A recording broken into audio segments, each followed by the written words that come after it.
Of course, we're helping you to cope with COVID. We've been talking about a number of issues. One of the things we're going to focus on right now is relationships and the impact that COVID 19 has been having on relationships as people are forced to spend more time together rather than take the breaks to go out to the work, to gym, to drop people to school. They're now in a closed environment with their family, with their spouses, with their partners, and helping us navigate this little conversation, a big conversation actually, is Dr. Crystal Benjamin across in Tobago. Good morning.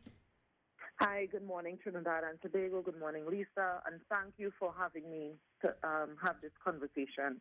Yes, so, people are now in a position that they probably have never been in their perhaps married lives, family lives, because before the lockdowns across the world, persons would be able to go out, in and out to do school, to work, to the gym, and so on. What are you finding, or what are the world of psychology finding with what's happening now?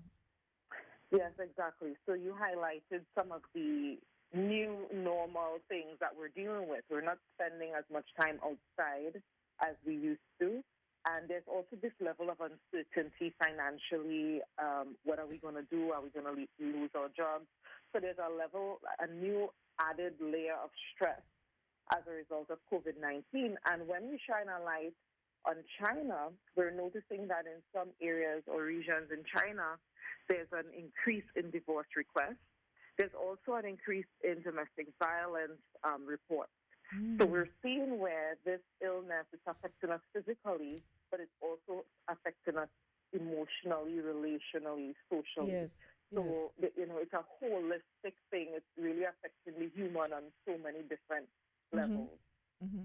And in terms of the negative side, so we've seen an increase in divorces, increases in domestic violence, in China at least. But what is the recourse though in circumstances where you really can't go outside? You can't break quarantine or lockdown as it may be in different countries.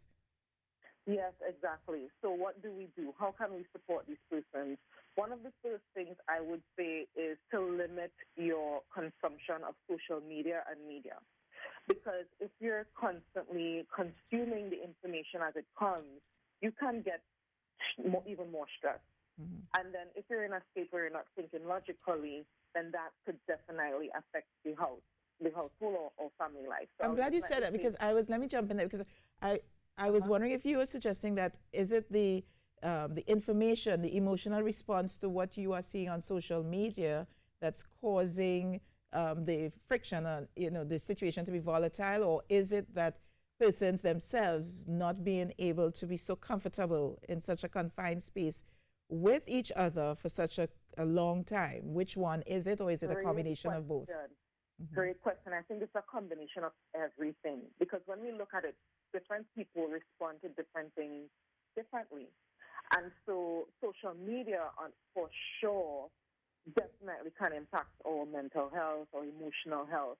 So that would be one of the first things, because even when I chat with friends, just checking in with them, they're realizing that people are affected, and some persons are affected more than they're even noticing, and so this thing is really affecting us. And I would say limit your consumption. Probably just tune in to one media house and ensure that it's reputable information, because that's another thing. The fake news is also causing panic. So we want to definitely ensure that if we're limiting our information, we limit it to only reputable sources. So then we get to the household now, and how do we deal with this whole fact that we're probably in quarantine or isolation, dependent on your situation? How do you cope with spending so much time with family members more than you're used to? One of the first things would be to ensure that you remain calm. And there are different ways that you can engage in or do that. So you can journal, you can do meditation. If you check YouTube, there are free videos that can help you guide you through meditation. Prayer works as well. So it's important that individuals remain calm and find ways to self-soothe. Another thing you can do is create, so persons who may not be living in big houses or they have a lot of space where they're living, they can create non-physical boundaries. So, for example, headphones.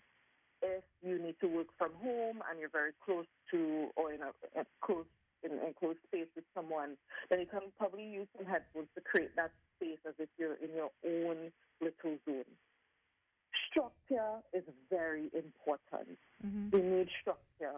We need structure in terms of chores, having conversations about what we need in the household, in terms of medication, in terms of groceries, that kind of thing. So I will even suggest having something like a State of the Union meeting at least once a week, checking in with the family unit.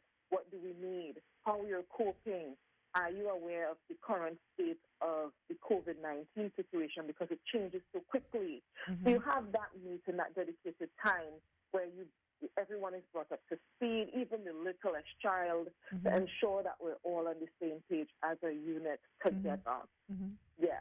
We also need a dedicated time, and I would say if we could do this daily, to connect with each other on a fun level. Because this could be very stressful. Oh, yes, absolutely. And, we could be thinking about money and how our jobs and all these different things.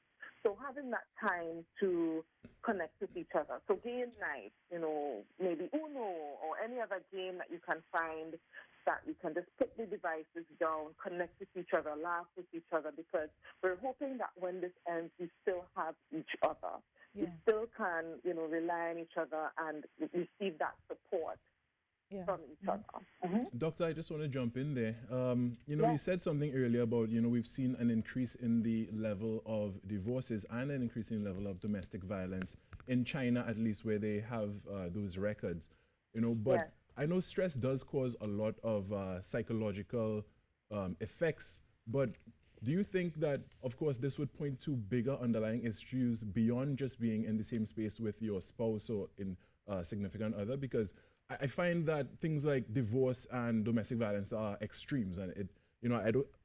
For me, of course, you're the professional, but I feel like it points to bigger issues that is beyond just being confined to spaces together for long periods of time.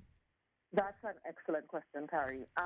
It can. It actually can. So the thing is, it can, but it also points to the fact that this is an extreme situation. So let me speak to what you're alluding to, the fact that there might be underlying issues. And that is true. So the reality is some of us were busy or spent a lot of time outside of the household because we didn't want to face what's going on at home. So we use being outside, being busy to be able to cope with the situation at home. And so this is going to shine a light on all the intersections or flaws of relationships. But that doesn't mean that it wasn't a workable relationship in the first place, right? If we came in and supported the household in terms of conflict management, effective communication, it could have been a relationship that we could have worked through if COVID wasn't there or just in general. But then there are the extreme situations where, persons aren't coping with this well. Remember, this is new. We have no idea when all these regulations and restrictions are going to lift. We have no idea.